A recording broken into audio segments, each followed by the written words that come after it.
Assalamualaikum warahmatullahi wabarakatuh. Sebelum kita melanjutkan atau mempresentasikan analisis time series dan forecasting data keuangan, lebih baiknya kita perkenalan terlebih dahulu. Ada pepatah yang mengatakan tak kenal maka tak sayang, maka izinkan kelompok kami untuk berkenalkan terlebih dahulu ya guys. Perkenalkan, nama saya Anton Prasetyo dengan NIM 183100032 dari Universitas Respati Yogyakarta dengan jurusan S1 Akuntansi, dan rekan saya yang paling cantik dengan nama Carmila dengan NIM 1831001 dari Universitas Respati Yogyakarta jurusan S1 Akuntansi.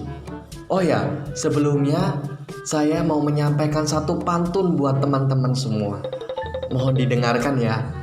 Jalan-jalan ke Tugu Pahlawan, tak lupa memakai topi. Salam sapa kami ucapkan sebagai pembuka dari kelompok kami.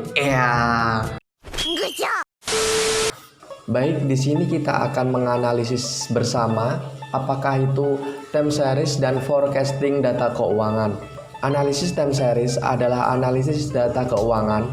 Analisis terhadap data historis diperlukan untuk melihat tren-tren yang mungkin timbul. Kemudian kita bisa menganalisis apa yang terjadi di balik tren-tren angka tersebut.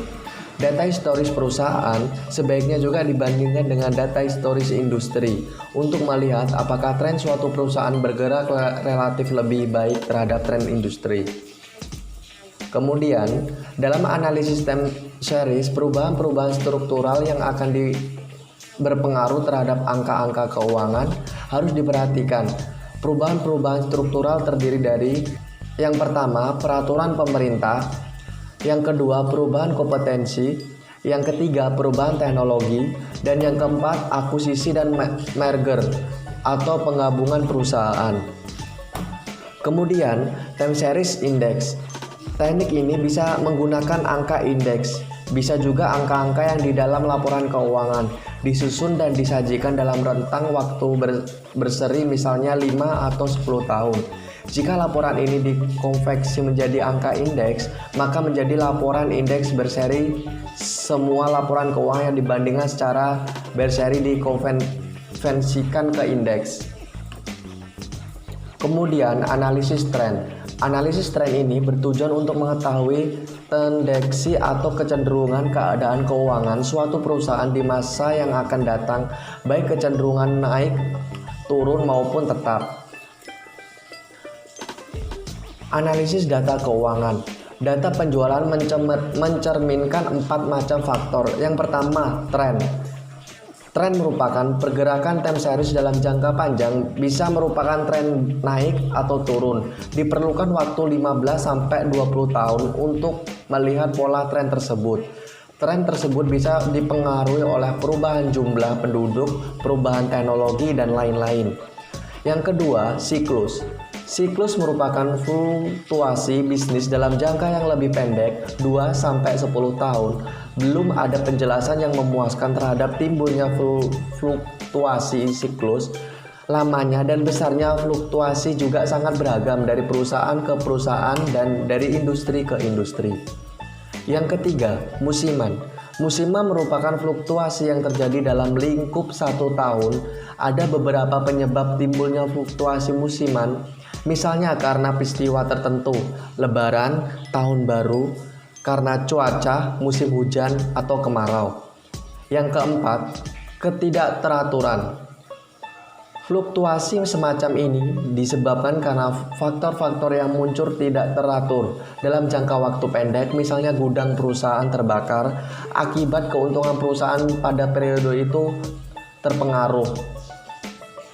Tren sebagai proyeksi masa depan. Kemudian analisis indeks total aset. Kemudian analisis indeks, yaitu yang pertama total aset. Jumlah aset PT Betul Tbk tanpa mencari informasi lain mengalami kenaikan dari tahun ke tahun yang cukup signifikan. Jumlah aset tahun 2011 jika dibandingkan rata-rata selama 3 tahun mengalami kenaikan sebesar 14,662%. Hal ini disebabkan oleh penambahan aset perubahan bangunan, peralatan, dan mesin yang diperlukan untuk mendukung pertumbuhan volume usaha. Kemudian, inventories. Persediaan PT Betul Tbk tanpa mencari informasi lain mengalami penurunan di tahun 2010 dan mengalami peningkatan di tahun 2011. Persediaan tahun 2011 jika dibandingkan rata-rata selama 3 tahun mengalami kenaikan sebesar 20,820%. Hal ini disebabkan peningkatan harga cengkeh dan peningkatan volume pembelian tembakau. Kemudian, liabilitas.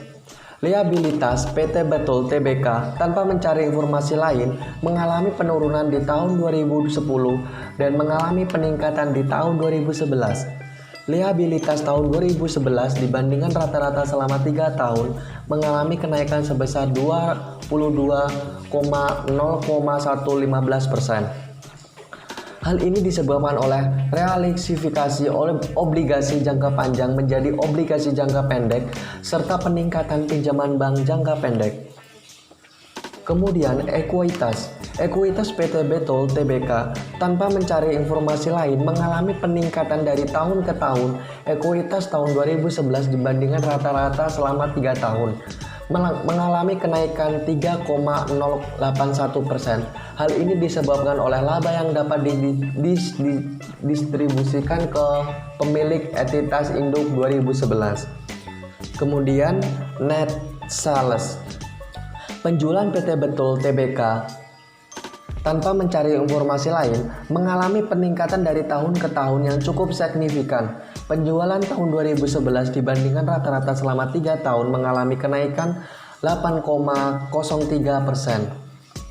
Hal ini karena perusahaan diakuisisi oleh British American Tobacco, salah satu kelompok bisnis tembakau utama di Indonesia. Hal ini menyebabkan kenaikan penjualan yang signifikan. Analisis Comsys. Inventories. Persediaan PT Betul tanpa mencari informasi lain mengalami penurunan di tahun 2010 dan mengalami peningkatan di tahun 2011. Persediaan tahun 2011 jika dibandingkan rata-rata selama 3 tahun mengalami kenaikan sebesar 3,017%. Hal ini disebabkan peningkatan harga cengkeh dan peningkatan volume pembelian tembakau. Earning. Laba ditahan PT Betul Tbk tanpa mencari informasi lain mengalami kenaikan di tahun 2010 dan mengalami penurunan di tahun 2011. Laba ditahan tahun 2011 dibandingkan rata-rata selama 3 tahun mengalami penurunan 0,142%. Hal ini disebabkan kenaikan penjualan yang mengakibatkan kenaikan laba yang diperoleh dari perusahaan.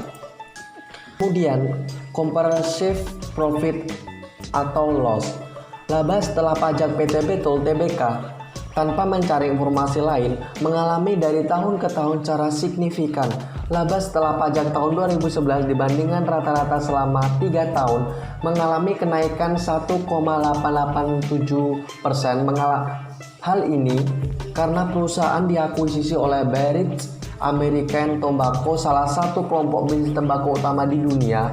Hal ini menyebabkan kenaikan penjualan yang signifikan karena perluasan pemasaran.